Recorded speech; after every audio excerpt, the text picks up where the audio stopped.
I was totally amazed that an illegal substance that to me was garbage was helping me medically. I was bedbound for about 5 years. I couldn't hold a job. I had to quit school. I was near death. I believe that the medical marijuana saved my life. I see it as a kind of wonder drug of our time. What this really is the marijuana legalization lobby taking advantage of sick patients. Legitimate sick patients need legitimate medications. It's medicine. If it is a medicine, how come it is not regulated through medical fields? Never in my career did I find a chemical so ill-qualified to be defined as a pharmaceutical. I think the biggest problem is that you're talking about a highly impure substance. You get all this stuff that's floating around in marijuana. 488 substances, 66 cannabinoids. If you find a positive effect, then that justifies drilling down deeper and deeper to see where this positive effect is coming from. There's quite a bit of evidence that suggested that cannabis would be useful for a number of indications. Migraine and nausea and vomiting. Marijuana contains anti-inflammatory, antioxidant, and probably anti-cancer compounds. We found that cannabinoids can almost completely cure cancers in these mice. Do you think that there has been much of a conversation about the science? Not nearly enough. Not nearly enough. I think the political controversies have harmed the research side. You would think that our policies in this country should be driven by science, but I think for the most part they're not.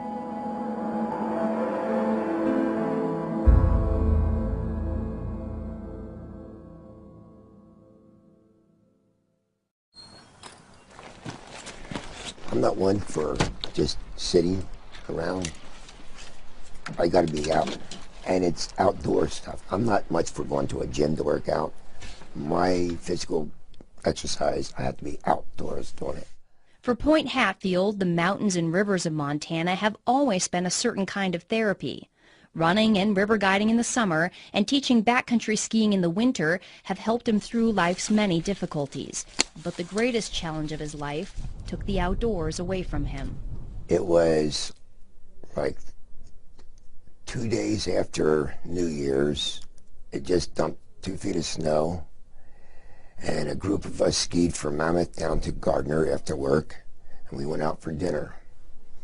And when we were sitting having dinner, I just went like this, and there's a lump there. I had a radical neck disectomy. So they cut out this side of my neck. They took out the cleidosterniomastus muscle and all the lymph nodes. But the cancer came back. 2 more tumors and another surgery later, it was clear Hatfield would have to endure chemotherapy and radiation. Chemo and radiation were horrible, literally horrible, because I was throwing up almost all day long, every day. I zapped every ounce of life I had in me, just about. I was just hanging on by a thread. Just like he used to, Hatfield turned to the outdoors for comfort, trying to ski a small hill in his backyard. So I got 2 runs of 2 turns in, and then that's all I could do, wipe me out. 2 days after that, I went cross-country skiing with my wife, and I was able to do about a mile. That's all I could do. I was exhausted. Then after the 3rd round of treatment, I couldn't do anything. Hatfield's athletic frame melted from 160 pounds of muscle to barely 124 pounds. I used to have 15-inch arms, biceps. They went down to 9 inches. I used to have thick legs. I'm skinny now. I'm not used to being skinny. Are there things that you know that kind of trigger your nausea and things like that? No, it just comes. Just like that, it just comes. And we've used the other anti-nausea medications with you. I was on Ativan. I was on Zoloft. I think Zofran too. And there was a couple of steroids that I wore a patch with. I think there was a couple other drugs too that they tried. Dr. Jack Hensold is Hatfield's oncologist.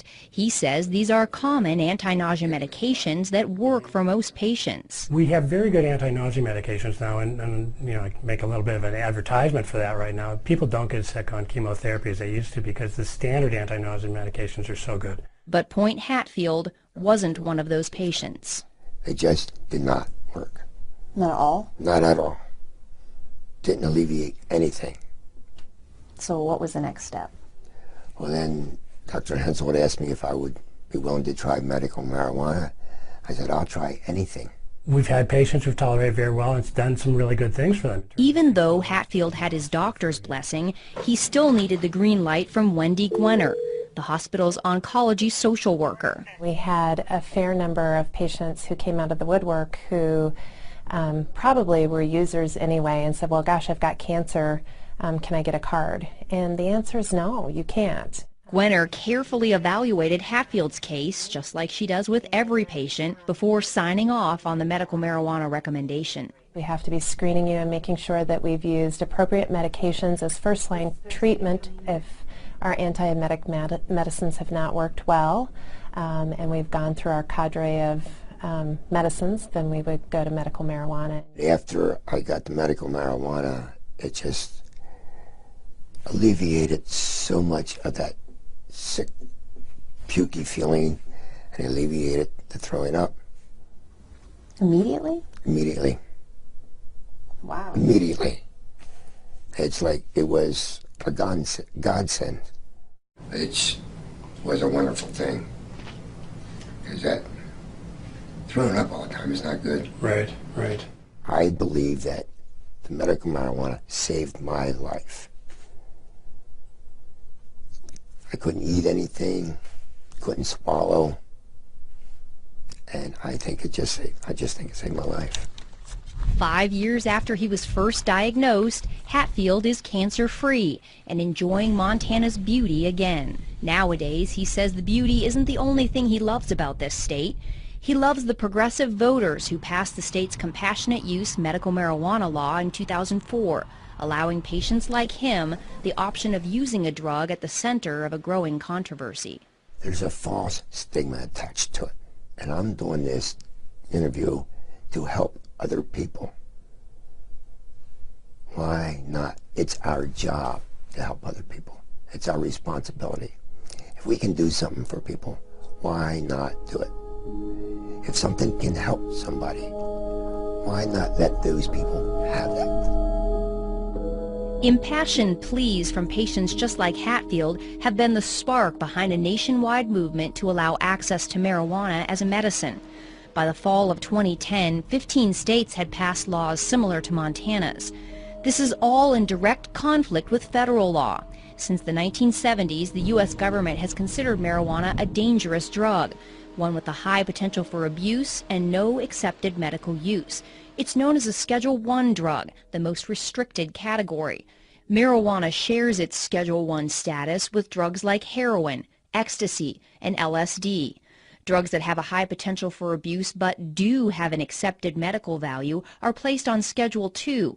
Some of the drugs currently on Schedule II are methamphetamine, cocaine, opium, and morphine. Doctors can legally prescribe medications on Schedule II. They cannot prescribe Schedule I drugs. So doctors like Hensold cannot legally prescribe marijuana to patients like Hatfield. Instead, state marijuana initiatives carve out a gray area, allowing doctors to make a recommendation for medical use. But they do so at their own peril, since the federal government still views any marijuana use, even medical, as illegal. The government publicly says, well, marijuana's not a medicine because we don't have enough studies to show it, or we don't have this, or we don't have that. And you go, well, here I am. You've been sending me this for 28 years. Every month, Florida stockbroker Urban Rosenfeld receives a tin of 300 federally grown and rolled marijuana cigarettes, complete with a legal marijuana prescription glued to the side. Does it seem hypocritical to you? Of course it's hypocritical. Of course it is. I mean, the fact they've been giving it to me for all this time, they've given me over 120,000 medical marijuana cigarettes so far in my lifetime. In the 28 years, 120,000. Rosenfeld is one of 4 surviving public patients in a little-known federal program. I show them my tin can, and I show them my marijuana, they go, what? What do you mean the federal government grows this? What do you mean the federal government supplies this? They have no idea. It was called the Federal Investigational New Drug Program. Since applications to the program are confidential, the exact number of patients who made it in is unknown. Rosenfeld believes he was one of about a dozen patients who received legal marijuana cigarettes from the federal government.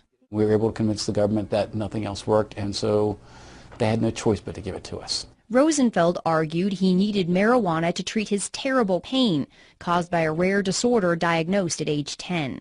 It's called multiple congenital cartilaginous exostosis, which means bone tumors on the end of long bones, that whatever tumors I had at puberty will grow as I grow.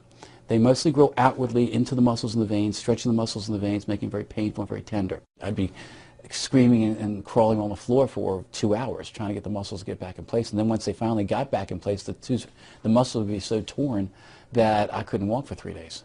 On top of the pain was the knowledge that any of the hundreds of benign tumors in his body could become malignant at any time. Rosenfeld spent his youth and teen years on synthetic morphine, muscle relaxants, and sleeping pills. By age 20, he was taking more than 200 pills a month, and he was a vocal critic of illegal drugs. I hear kids talk about drugs and things like that, and I go, why are you doing drugs? I mean, look at all I have to do. You'd be thankful you're healthy. Even so, Rosenfeld finally gave in to peer pressure and tried marijuana in college. He says he didn't feel anything and decided the drug was useless and that his friends were just imagining they were high. But a strange thing happened one night while smoking marijuana and playing chess with a friend. Rosenfeld did something he hadn't done in years. He sat comfortably for 30 full minutes. I thought, well, wait a minute. In what way did I take all the narcotics and drugs I had to allow me to sit? And I thought, gee, I haven't taken a pill in 6 hours. Well, then how can I sit? And just then, it was my turn with the joint. They handed me the joint. I looked at this piece of garbage, because to me it's all it was. I said, this is the only thing I've done differently. I've smoked this garbage. I wonder if there's any medical benefit to this garbage. Rosenfeld had stumbled onto another potential medical use for cannabis, chronic pain.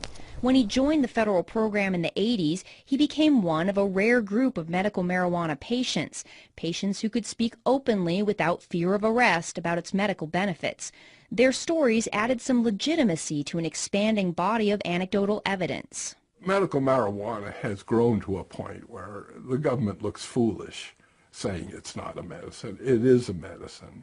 82-year-old retired Harvard professor Dr. Lester Grinspoon is well versed in the anecdotal evidence surrounding medical marijuana. He's told Urban Rosenfeld's story along with many other patient stories in his book Marijuana, the Forbidden Medicine. His opinion of cannabis has come a long way since he first began investigating it as a young assistant professor of psychiatry at Harvard in the late 60s. Back then, he certainly did not see it as a medicine. I could only see from my ivory tower that lots of people were using marijuana. I had a concern that marijuana was a terribly dangerous drug. And why wouldn't he? The 1930s era film Reefer Madness was a dramatic manifestation of government and media claims about the dangers of marijuana.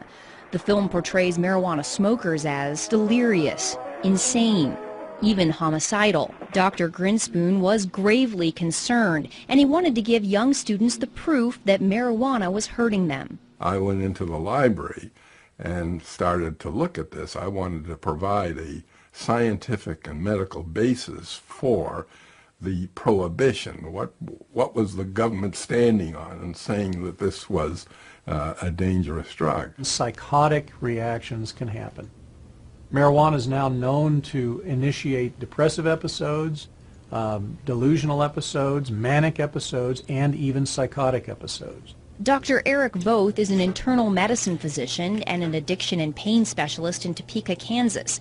He's also the chairman of the Institute on Global Drug Policy and has advised former presidents Reagan, Bush Sr., Bush Jr., and Clinton on drug policy. A critic of medical marijuana, he says one of his biggest concerns is the risk of mental illness, especially schizophrenia. There are clearly patients where it kind of uncaps the psychosis. Schizophrenia is a form of a psychotic illness, and uncapping it in people who didn't know they had it.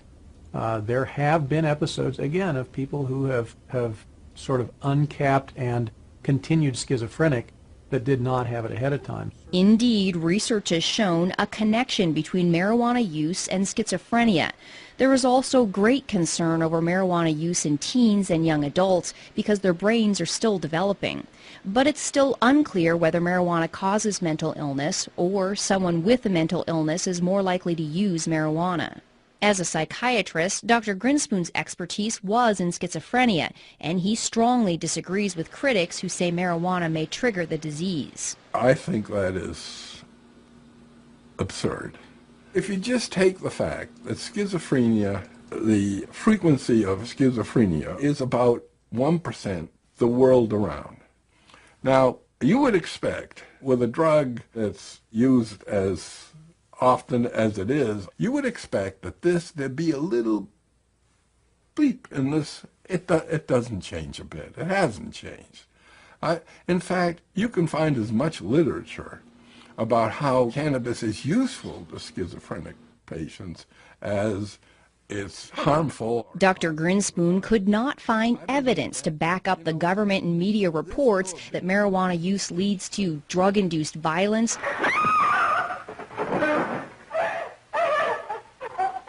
and incurable insanity. He is hopelessly and incurably insane, a condition caused by the drug marijuana to which he was addicted. This substance, the most harmful thing about it was not any inherent psychopharmacological property of the drug, but rather the way we as a society were treating the people who use this drug. It's been a medicine for about 3,000 years now.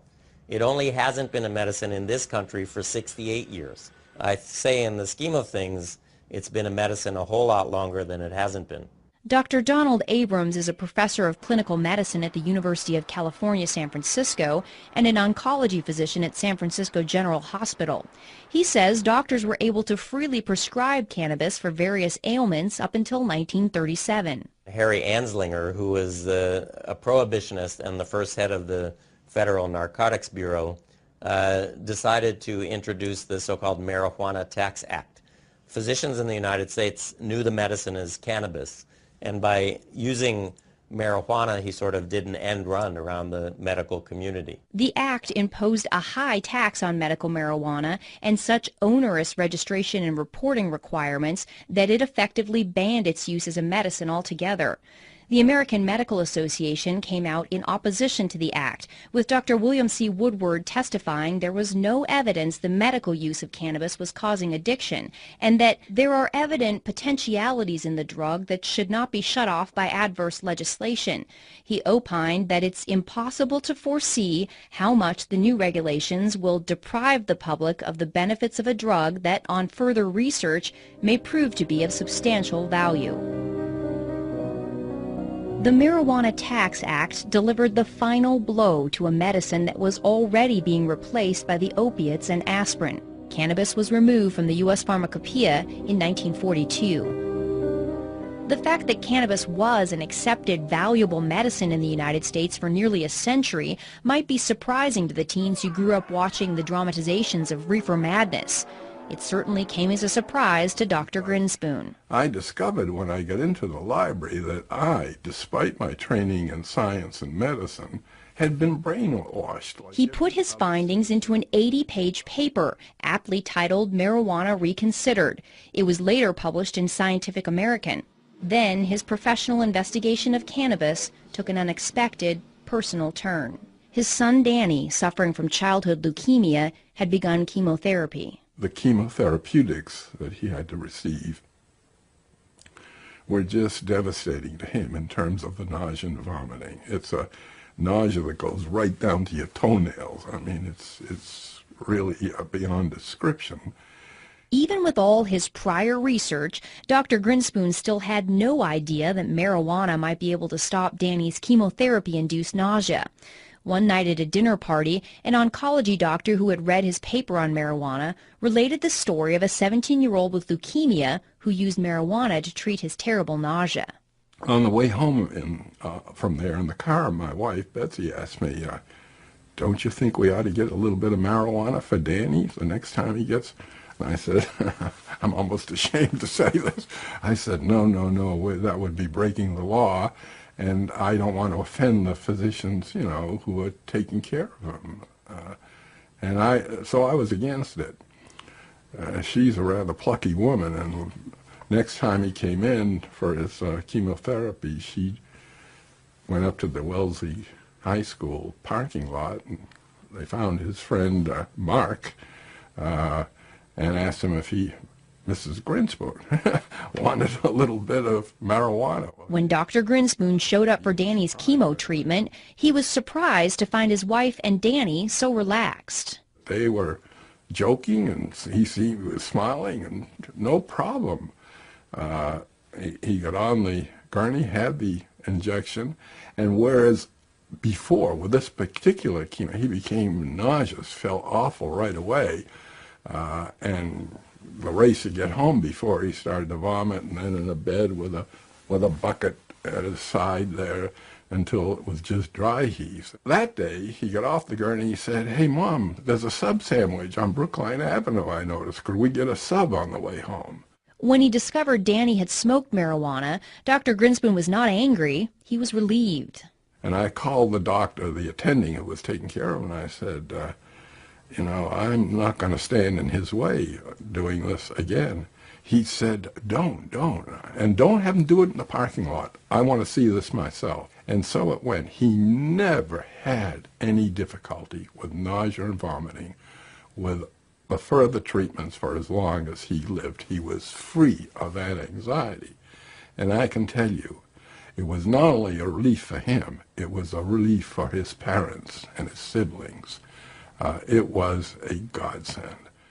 Not surprisingly, Dr. Grinspoon has become an ardent supporter of legalizing marijuana for medical use. People who suffer from these symptoms and syndromes, depending on just how serious they are, that's always accompanied by anxiety. And to take and artificially impose another level of anxiety, the anxiety involved in doing something which is illegal, for which you can be punished, is cruel. By the 1980s, scientific interest in cannabis had begun to catch up with the personal experiences. According to a 1982 United States Institute of Medicine report, Marijuana and Health, the preliminary research coupled with anecdotal evidence warranted a closer look at medicinal cannabis. The report also found that marijuana attacks diseases and symptoms differently than other drugs. This offered the tantalizing possibility for drug companies to develop new, novel drugs out of the chemicals in the marijuana plant. The Institute of Medicine called for more research on these chemicals, known as cannabinoids. Even with this encouragement, research on cannabis failed to flower. There aren't many scientists or clinical investigators who are particularly interested in doing research in medical marijuana because it's such a hassle. Marijuana's Schedule I status means Dr. Abrams has to get approval from more than a half-dozen regulatory bodies before he can start a cannabis medical trial. There are so many roadblocks that you have to go through. Marijuana is an illegal substance that I think a lot of investigators and even organizations just don't want to get involved in something that is so controversial. Dr. Igor Grant is a professor of psychiatry and the director of the California-based Center for Medicinal Cannabis Research. He says not only is the research bureaucratically difficult, it's expensive, and financial backers are hard to find. You know, an ordinary investigator just does not have the time or resources to do this kind of work. I mean, you really need, you know, either federal or state funding or pharma funding, something to navigate this whole system. The center's research was funded by a $9 million grant from California taxpayers. The money allowed for a few legitimate small marijuana trials, including several done by Dr. Abrams, that confirmed what Rosenfeld was saying all along. that cannabis works on pain, especially pain that does not respond to opiates. All of them, to some extent or another, demonstrated that smoked marijuana is effective in this situation for which we really don't have very good treatments. I can say that the cannabinoids are almost certain to be useful in neuropathic pain based on the research that we've done. But even when researchers get significant results like this, Dr. Abrams says cannabis research can still be an academic dead end. When I submit it for publication, I have found what I perceive to be a publication bias, that people are not particularly interested in publishing data suggesting that marijuana might have some benefits. All of those things, I think, sort of dampen anybody's enthusiasm to take on medical marijuana research. And scientists are not getting much help from pharmaceutical companies either. No pharmaceutical company is interested in supporting, marijuana research. Because it's a naturally occurring substance out in the world, so you can't patent it per se. So the research on it is quite dicey. It really is. Nobody can make any money on that research or on that development. Even if drug companies created a novel marijuana plant drug that they could patent, doctors could not prescribe it. It's going to be a class 1 type of drug. It's not going to be broadly used. And again, why do you want to spend a lot of time developing a drug that you can't really sell? Why would a pharmaceutical company want to get involved with something like that? I think until marijuana is rescheduled, large-scale research will probably not occur.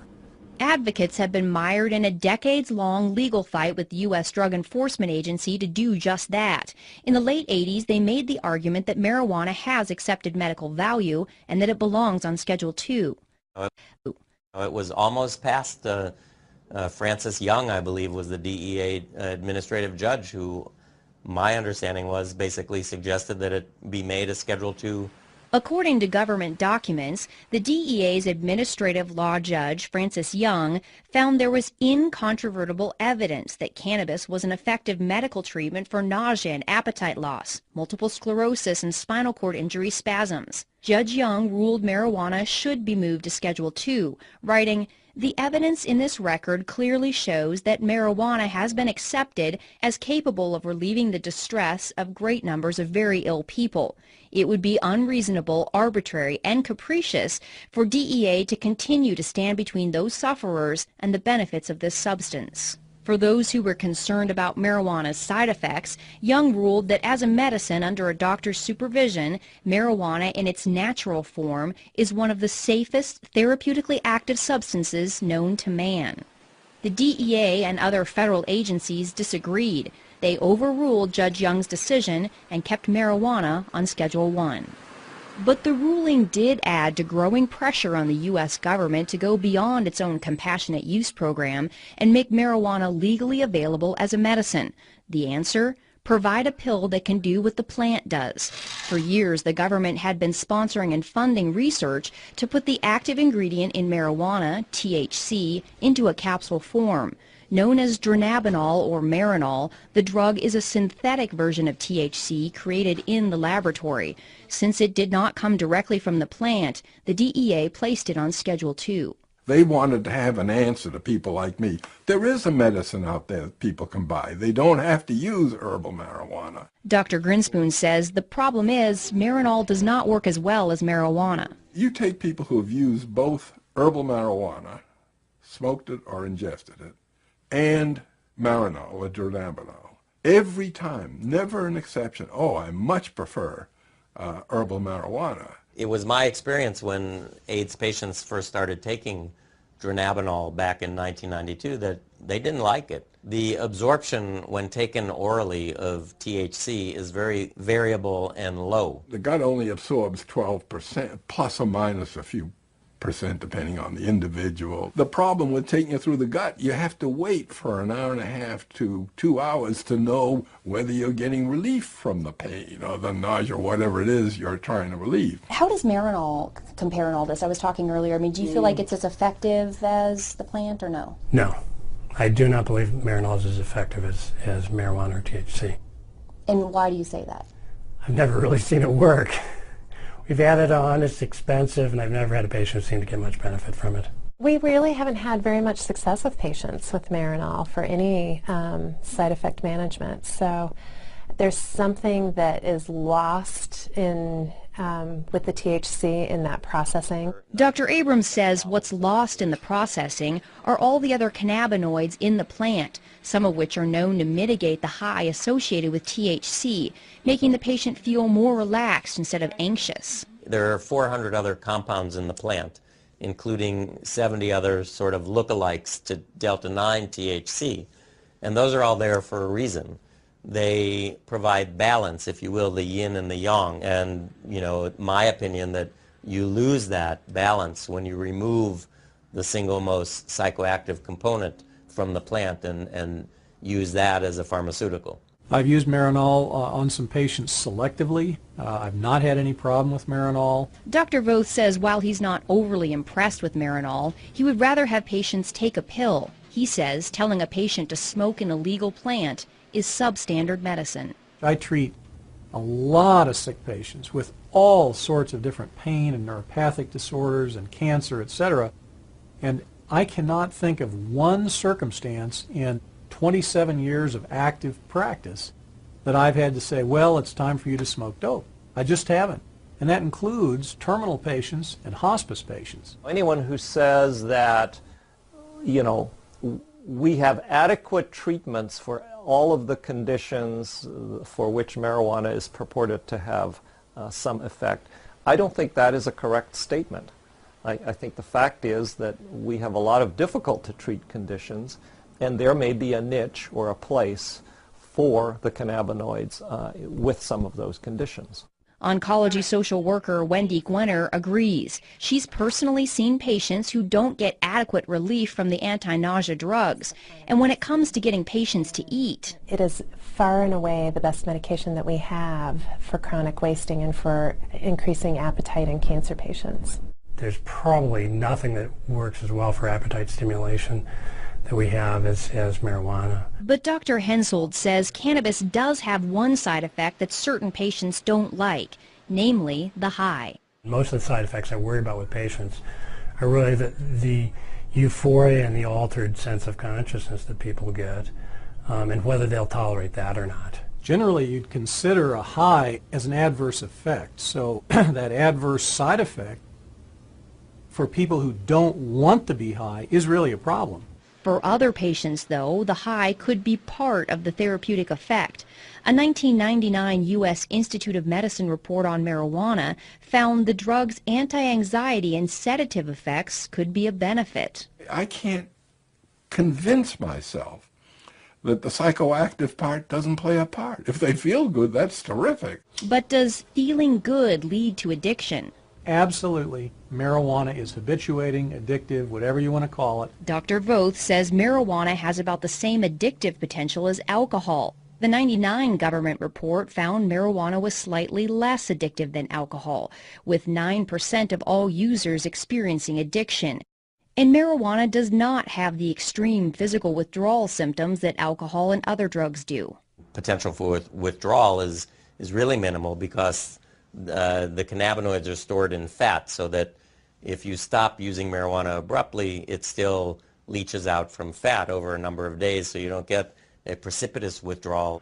Regardless of the mild withdrawal symptoms, Dr. Voth believes marijuana's side effects and its addictive potential are just a few of the factors that make it unattractive for drug companies to research. I think it's very unlikely that marijuana will ever make it through the FDA. It's the fact that you're smoking dope, that you're smoking a plant. You're smoking something with 488 substances in it.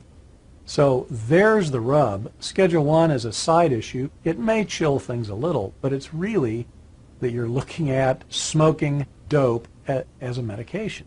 Dr. Voth is not the only one concerned about smoking. The 1999 Institute of Medicine report says smoked marijuana is a crude THC delivery system that also delivers harmful substances. There's a lot of things that have hit the literature that have talked about head and neck tumors, for instance, oral tumors, lung cancers even. The Institute of Medicine found that marijuana smoke can deposit up to 4 times the amount of tar in the lungs of a cannabis smoker as a tobacco smoker. Studies have also shown that marijuana smoke contains higher concentrations of the same carcinogens found in cigarette smoke. While scientists are concerned these factors may lead to lung cancer, they still have not found definitive proof, and patient Point Hatfield says smoking is worth the risk. The thing about smoking the marijuana is it's immediate. You don't wait 20 minutes or half an hour or whatever. It's immediate. And for me, immediate relief was a blessing. When you smoke cannabis, by the way, the peak concentration in the bloodstream occurs in 2.5 minutes. When it goes through your lungs, it goes into the right side of the heart, into the left side of the heart, and then right up to the brain. Most people prefer the inhalation method because they can better titrate when the effect comes on, how long it lasts. Dr. Grant says until someone comes up with a fast-acting inhaler, smoking may be their best option. I'm not sort of in the camp of people who say, well, I grant you marijuana may work, but it's absolutely unacceptable because it's smoked. I don't think that's right. Do you worry about patients smoking? I don't. I look at the cost benefit. The cost of having untreated cancer would be far outweigh whatever carcinogens might be introduced to the lungs. Even Irvin Rosenfeld, a patient who smokes 10 to 20 marijuana cigarettes a day, doesn't waste any time worrying about the smoke. No. Why not? First of all, I have over 200 tumors in my body that could go malignant. I should live so long as to die of lung cancer. Okay. A 2006 lung cancer study funded by the National Institute on Drug Abuse gives Rosenfeld even more to smile about. Researchers unexpectedly found that chronic, heavy marijuana smokers not only had no increased risk of developing lung cancer, but they actually had a decreased risk. Marijuana contains anti-inflammatory, antioxidant, and probably anti-cancer compounds in it. This is where the complexity of the plant is both a blessing and a curse. With dozens of cannabinoids and hundreds of other compounds, it's difficult to pinpoint the source of the beneficial effects found in the smoking study. There are challenges in doing research on something that has, 150 different chemicals in it. Critic Dr. Eric Voth believes the true medical potential of cannabis lies in targeting some of those chemicals, not smoking the entire plant. There are elements in the cannabinoids and various cannabinoids that have a lot of positive effect and very little addictive or high causing effects. Scientists have managed to isolate and focus attention on one of those. It's called cannabidiol, and next to THC, it's one of the most abundant cannabinoids in the plant.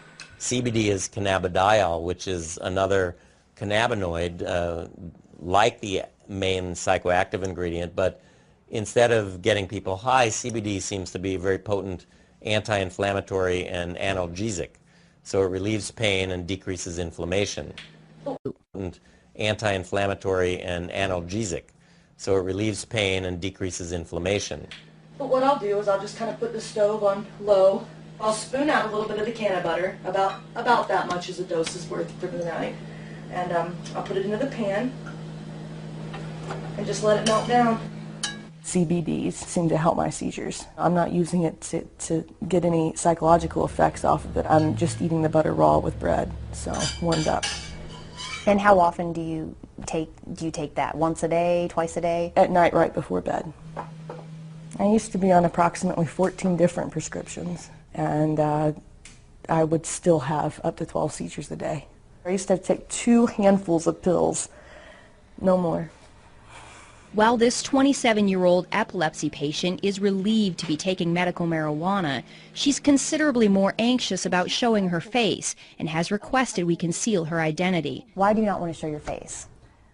I am not comfortable showing my face because of all the discrimination that has already happened. She says both she and her husband have lost jobs when she spoke openly about her use of marijuana as a medicine. But the fact of the matter is, somebody has to speak up or nobody will hear these stories. She chose to tell us her story in her artist's studio. Here she creates much happier works than she did even a few years ago, when her self-portraits plainly showed the toll epilepsy had taken since she was diagnosed at 15. I've taken pretty much every anti-epileptic on the market, and some with a little bit more success than others.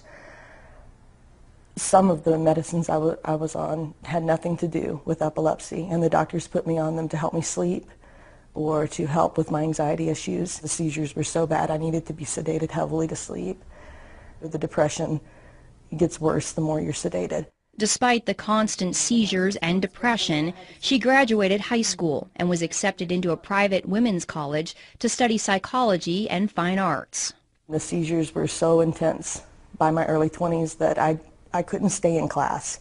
And as the stress of exams would come closer, that would trigger seizures. She had to withdraw from college just a handful of credits short of graduation. The seizures were so bad and the medication so debilitating that getting a job wasn't even an option. She was bedbound for years while the epilepsy ruled her life. My husband would have to call me, 25 times a day from work just to make sure I was still breathing okay. I could not shower by myself because if I slipped and fell, it only takes a half inch to drown.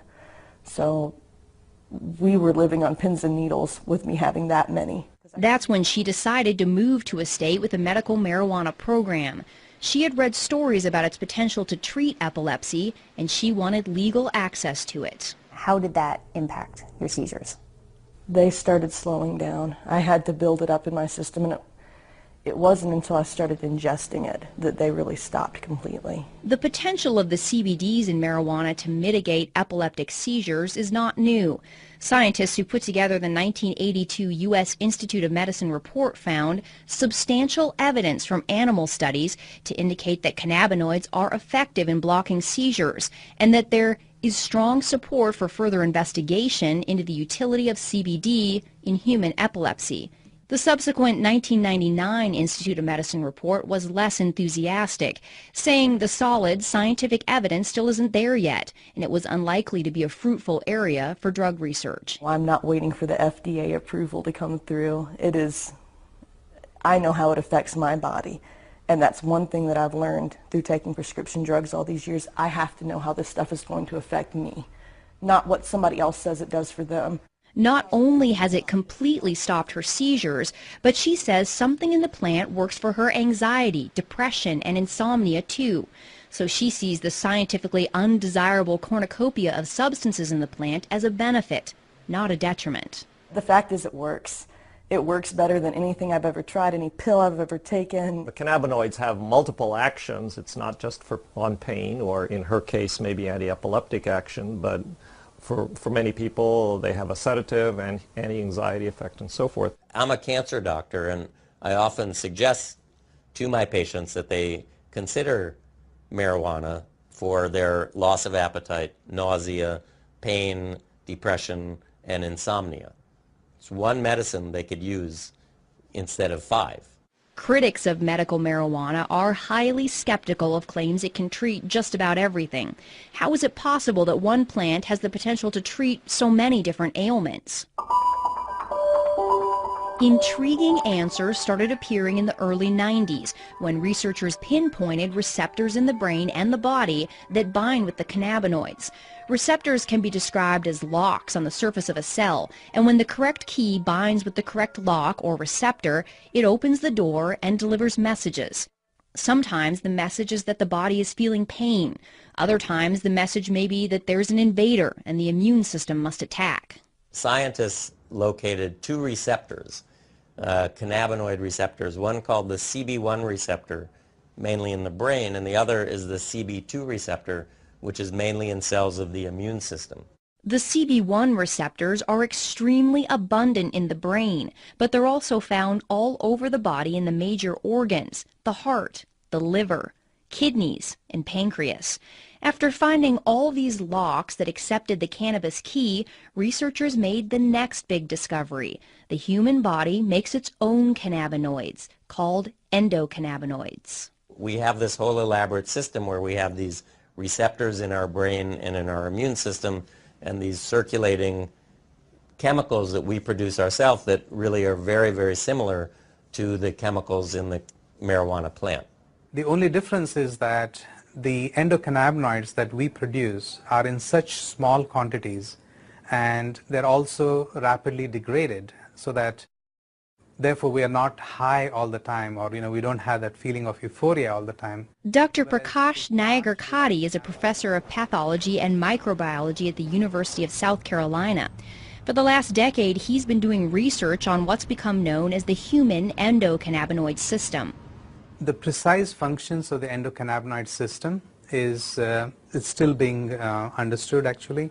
The discovery of the system, however, is already revealing clues that have bolstered the personal stories of relief.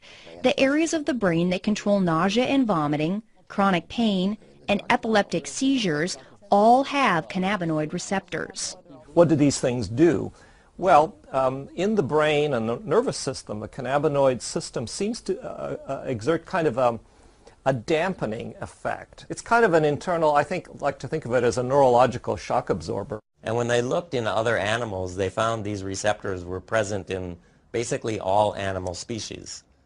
So why do dogs and monkeys, for example, need to have cannabinoid receptors? They must be playing a very critical role in trying to maintain some of the physiological functions.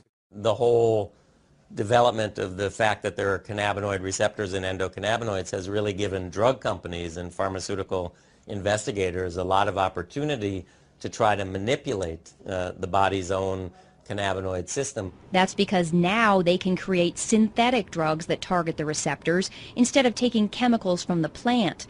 By avoiding the plant, they get around the controversies and complications of its Schedule I status.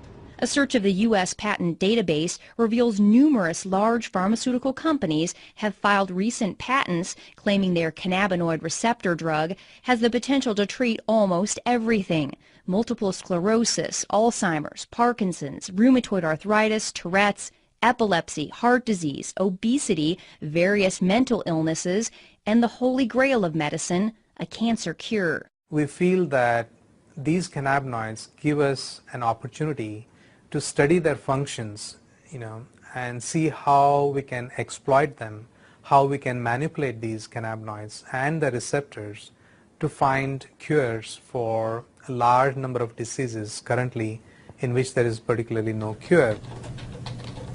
As an immunologist, Dr. Nayagarkatti and his researchers at the University of South Carolina are exploring the impact cannabinoids and the CB2 receptors have on the human immune system.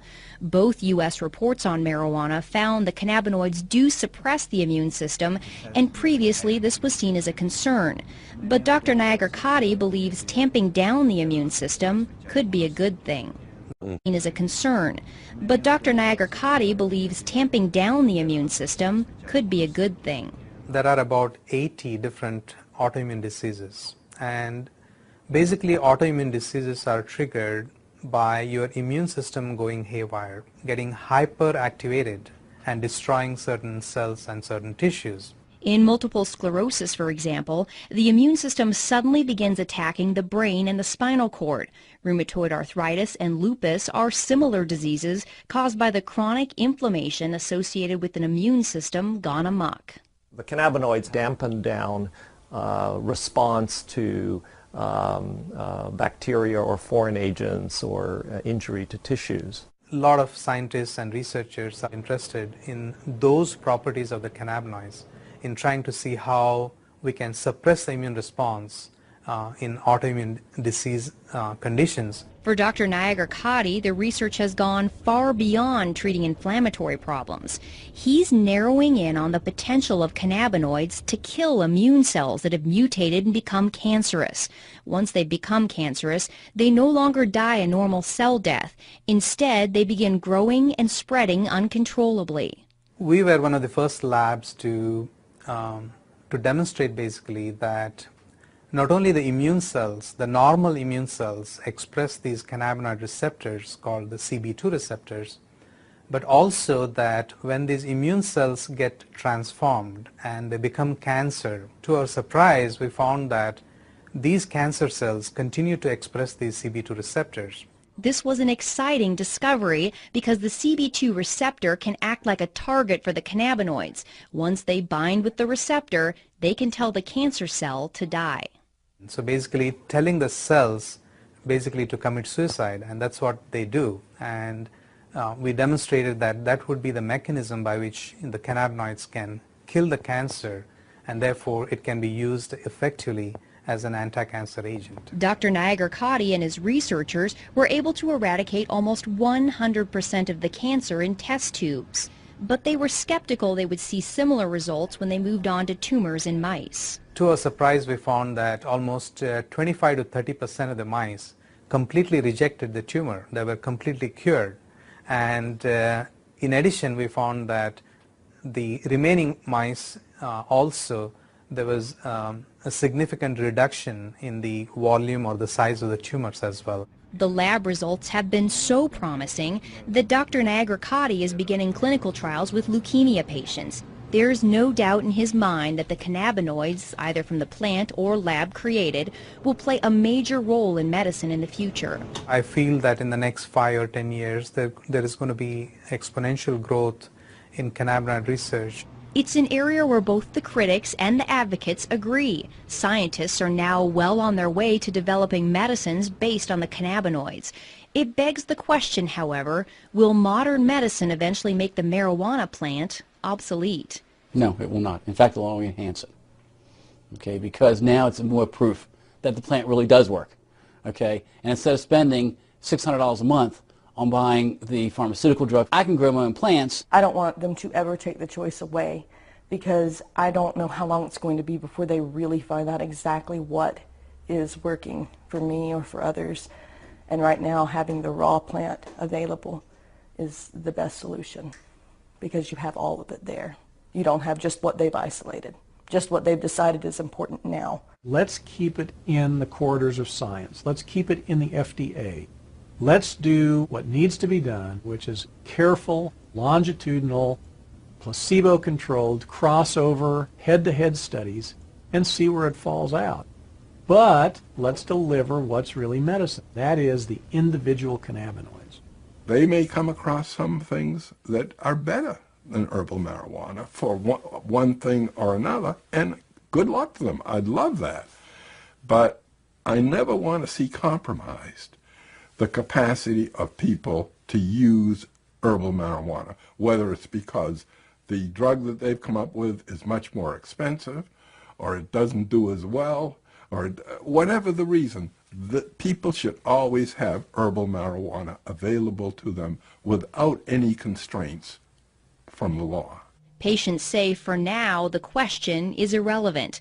Science has not yet given them the opportunity to choose between an effective pill or the plant.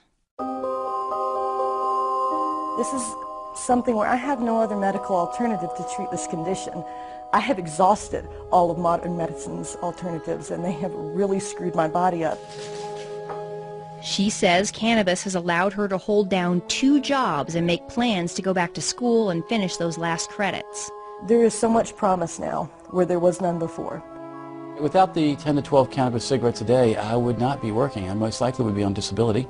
I'd be homebound, and I'd be a drain on society versus a productive member of society. The federal program that allows Irvin Rosenfeld to legally use marijuana for chronic pain was shut down in 1992. Today, he's one of a few living patients who were grandfathered in and still receive marijuana every month, courtesy of the U.S. taxpayer. Point Hatfield believes he will never gain back the muscle he lost during his cancer fight, but he got his life back. And he thinks people should not underestimate this plant just because it doesn't come with a prescription. It's medicine. It's medicine just like aspirin is, or Zoloft, Ativan. It's a medicine. Marijuana is here to stay. It is certainly here to stay as a medicine. Dr. Grinspoon says the social stigma surrounding marijuana has damaged the medical research for too long. Today, he's on the advisory board for the marijuana advocacy group NORML. because he believes the only way marijuana will reach its true medical potential is if it's fully legalized. He's felt this way since the 70s, when he predicted the medical promise of cannabis would lead to a repeal of the prohibition in less than a decade. For years I waited for my prophecy to come true, and I despaired that I would never see it in my lifetime. And I'm 82 and I have cancer now, so I'm not sure I will, but at least I'm seeing, this boat was dead in the water for all the years I was running around testifying, so forth. Nothing. And now, since medical marijuana, wow, are we making progress. Well, you're going straight to the heart of the issue, which really is the medical excuse movement is a means to get the camel's nose under the tent. The folks that are pushing the medical excuse movement really come from the medical legalization movement. I think it's not helpful to brand people's motivations. It may be the case that there are some people out there who really are trying to legalize marijuana under the cloak of medicine. I don't happen to be one of them. I'm more interested in seeing if there is a medical indication here, and if there is, I think it is a social responsibility to provide that for people who are suffering. The scientists are not here to make like policy decisions, but our goal is to find out the truth. To that end, the American Medical Association and the American College of Physicians have taken positions that marijuana should be moved off of Schedule I to make research on the cannabinoids easier. We who are involved in the science sort of wish that science would become more of a dominant driver in the messaging, as opposed to politics, religion, and ignorance and fear. I like to say it's time to have more light than heat on the subject, and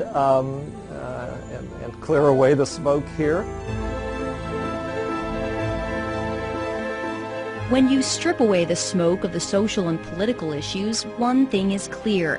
After decades of controversy, conjecture, and limited research, we have arrived at last in the realm of science. We know more about the secrets of this complex plant than at any other time in history. The only question now is where that knowledge will take us.